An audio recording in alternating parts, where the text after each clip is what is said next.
Cada momento de tensão que você passa após os 60 pode estar revelando sinais que nem você imagina.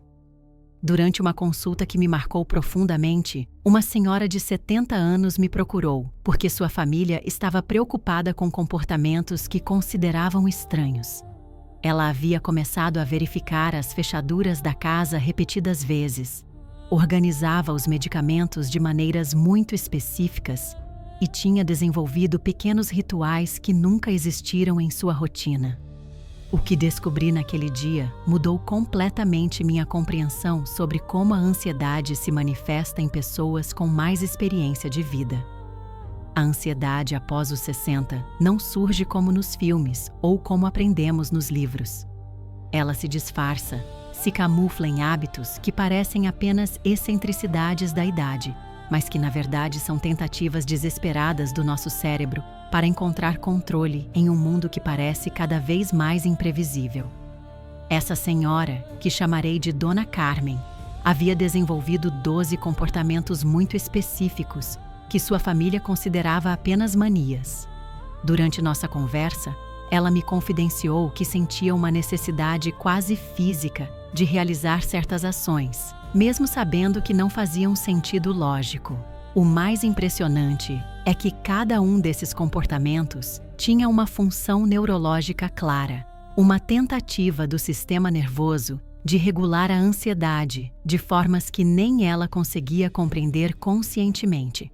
A neurociência nos mostra que o cérebro maduro desenvolve estratégias de enfrentamento únicas, diferentes das que utilizamos quando mais jovens.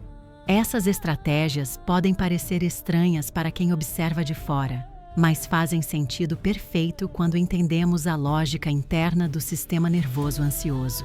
Se você se reconhece em comportamentos que considera estranhos ou que outras pessoas comentam sobre você, digite sim nos comentários. Sua experiência pode ajudar muitas outras pessoas que passam pela mesma situação. O momento em que Dona Carmen me procurou foi durante uma crise familiar. Seu filho havia encontrado ela às 3 da madrugada, reorganizando toda a despensa pela 5ª vez naquela semana, separando produtos por cores e datas de validade de uma forma quase obsessiva. A família pensou que poderia ser início de demência, mas ela sabia que sua mente estava clara. O que a atormentava era uma sensação constante de que algo terrível poderia acontecer se ela não mantivesse tudo em perfeita ordem. Durante nossa conversa, descobri que esses comportamentos haviam começado logo após a morte de seu marido, há 2 anos. O que parecia ser apenas uma forma peculiar de lidar com o luto era, na verdade, uma manifestação sofisticada de ansiedade que seu cérebro havia desenvolvido como mecanismo de proteção. Cada ritual, cada verificação, cada organização compulsiva era uma tentativa de criar segurança em um mundo que subitamente havia se tornado imprevisível. O mais tocante na história de Dona Carmen foi quando ela me disse que se sentia envergonhada desses comportamentos, achando que estava perdendo a razão. Ela havia parado de receber visitas porque não conseguia relaxar quando as pessoas mexiam em suas organizações. Havia se isolado da família justamente no momento em que mais precisava de apoio, criando um ciclo vicioso onde a ansiedade alimentava o isolamento e o isolamento intensificava a ansiedade. Observando casos como o dela ao longo dos anos, comecei a identificar padrões fascinantes. O cérebro maduro desenvolve estratégias de enfrentamento que podem parecer irracionais, mas que seguem uma lógica neurológica precisa. A ansiedade em pessoas após os 60 raramente se apresenta como ataques de pânico evidentes.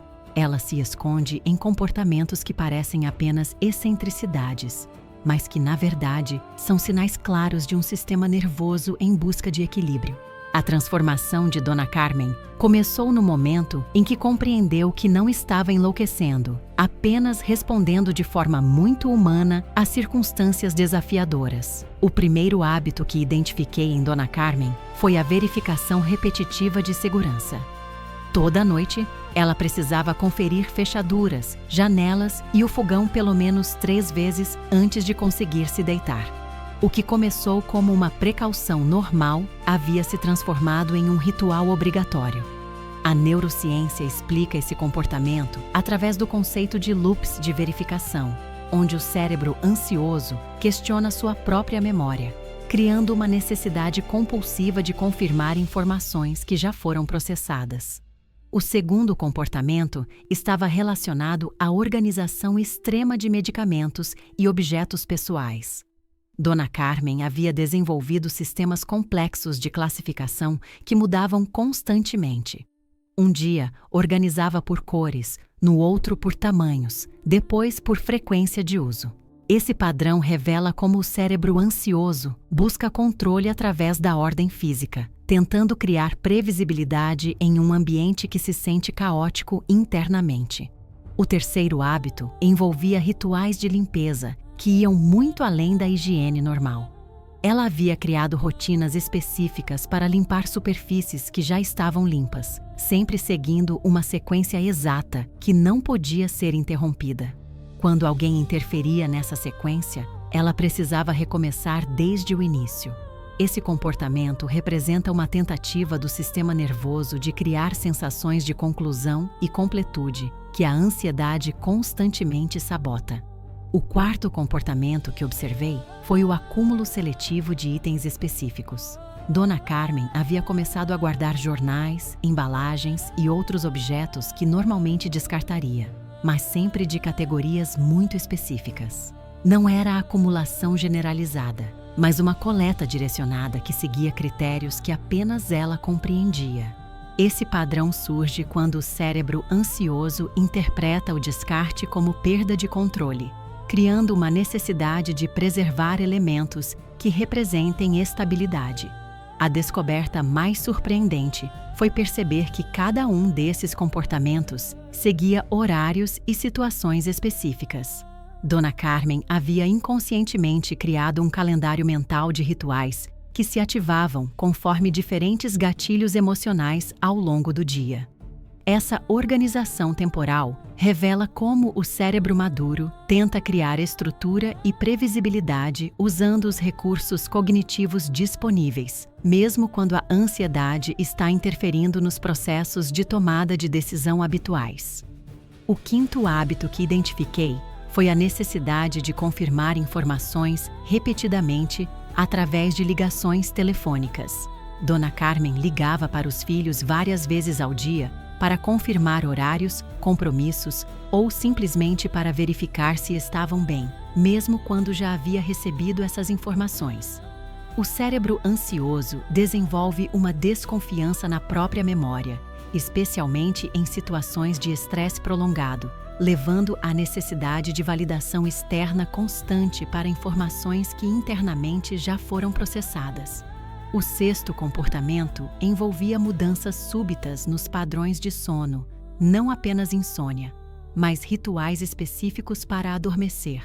Ela precisava verificar se todos os aparelhos eletrônicos estavam desligados, se as cortinas estavam fechadas de uma forma específica e se os travesseiros estavam posicionados exatamente como ela determinava. Qualquer alteração nessa sequência resultava em horas de vigília. Esse padrão surge porque o cérebro ansioso interpreta mudanças na rotina como potenciais ameaças, mantendo o estado de alerta mesmo quando o corpo precisa descansar. O sétimo hábito estava relacionado a evitar situações sociais que antes eram prazerosas. Dona Carmen havia parado de frequentar a igreja, de visitar amigas e até de fazer compras sozinha, mas sempre com desculpas que pareciam razoáveis. A ansiedade em pessoas maduras frequentemente se manifesta através da evitação gradual, onde situações que antes eram confortáveis começam a gerar desconforto, levando a um estreitamento progressivo do mundo social. O oitavo comportamento envolvia a criação de listas detalhadas para atividades simples que antes eram automáticas. Ela fazia listas para ir ao mercado, para arrumar a casa, até para escolher roupas. Essas listas não eram apenas organizacionais, mas se tornaram obrigatórias para que ela conseguisse iniciar qualquer atividade. O cérebro ansioso perde a confiança na capacidade de lembrar e executar tarefas, criando dependência de suportes externos para funções que antes eram intuitivas. Durante essa fase, descobri que esses comportamentos não eram isolados, mas formavam uma rede complexa de estratégias que se reforçavam mutuamente. Cada ritual completado gerava alívio temporário, mas também fortalecia a crença de que sem esses comportamentos, algo negativo poderia acontecer, criando um ciclo que se perpetua e se expande com o tempo. O nono hábito que observei foi a necessidade de ter sempre um plano detalhado para qualquer imprevisto possível.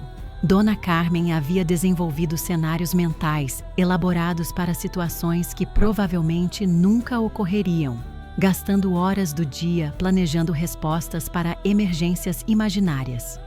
Esse comportamento revela como o cérebro ansioso tenta criar sensação de controle sobre o imprevisível, dedicando recursos cognitivos enormes para preparar-se para eventos que existem apenas como possibilidades. O 10º comportamento estava relacionado à interpretação exagerada de sinais físicos normais. Qualquer dor de cabeça se tornava preocupação com derrame, qualquer esquecimento virava medo de demência, qualquer palpitação gerava pânico sobre problemas cardíacos.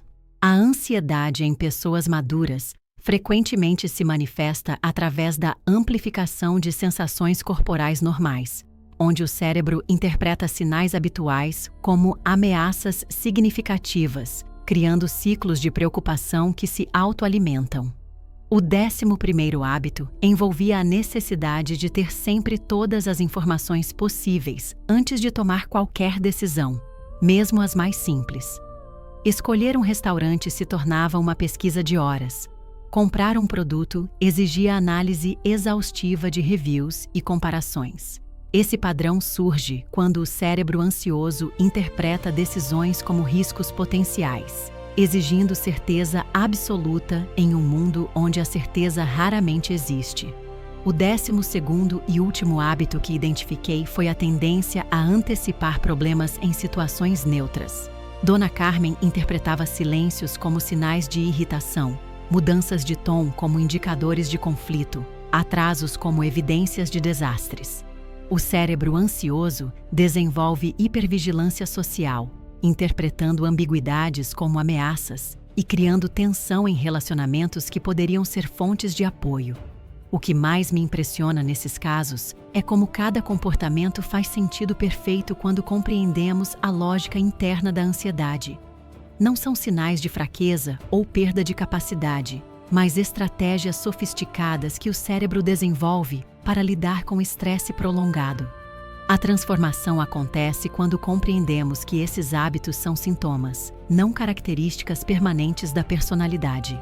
Se você reconhece alguns desses padrões em sua própria experiência, saiba que não está sozinho e que existem caminhos para recuperar a sensação de tranquilidade.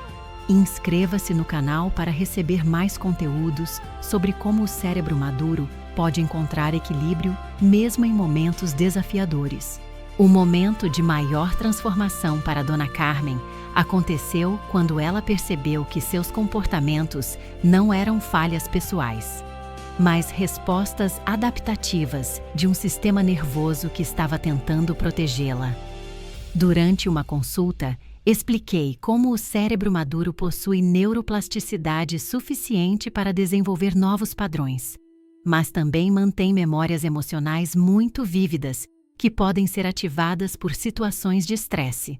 Descobrimos que muitos desses hábitos estranhos tinham raízes em experiências passadas que ela havia quase esquecido conscientemente, mas que permaneciam ativas no sistema nervoso.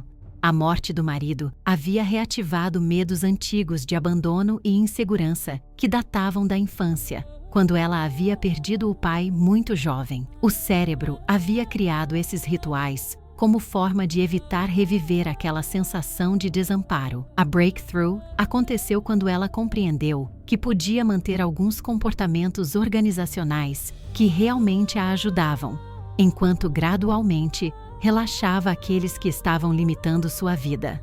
Não era necessário eliminar tudo de uma vez, mas identificar quais hábitos serviam a ela, e quais a estavam servindo à ansiedade.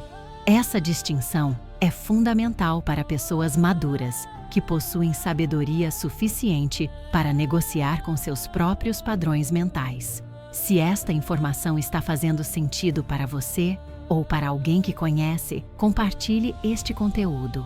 Muitas pessoas estão passando por situações similares sem compreender que existe explicação e, mais importante, que existe esperança de melhora mesmo após os 60 anos. Uma descoberta fascinante que fiz trabalhando com pessoas como Dona Carmen é que a ansiedade em idades mais maduras frequentemente carrega uma sabedoria oculta. Esses comportamentos estranhos muitas vezes representam tentativas sofisticadas de autocuidado que o cérebro desenvolveu baseado em décadas de experiência de vida. O desafio está em separar a sabedoria do sofrimento desnecessário. Observei que pessoas que desenvolveram esses hábitos peculiares frequentemente possuem sensibilidade aumentada para perceber mudanças no ambiente e nas pessoas ao seu redor. Essa hipervigilância, que pode ser exaustiva quando descontrolada, também pode ser canalizada para intuições valiosas sobre situações e relacionamentos.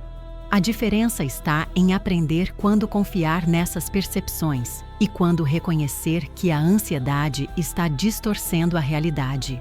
A jornada de Dona Carmen me ensinou que cada pessoa desenvolve sua própria linguagem de ansiedade. Os 12 hábitos que ela apresentava eram únicos, assim como as soluções que encontramos juntas.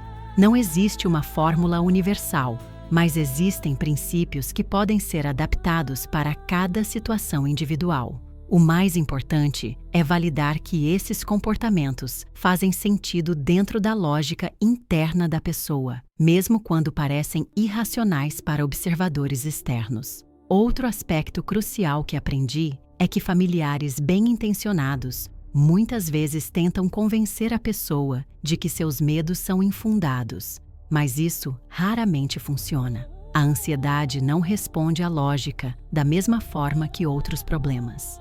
Ela precisa ser compreendida, respeitada e então gradualmente transformada através de experiências que comprovem que a segurança pode existir sem os rituais extremos.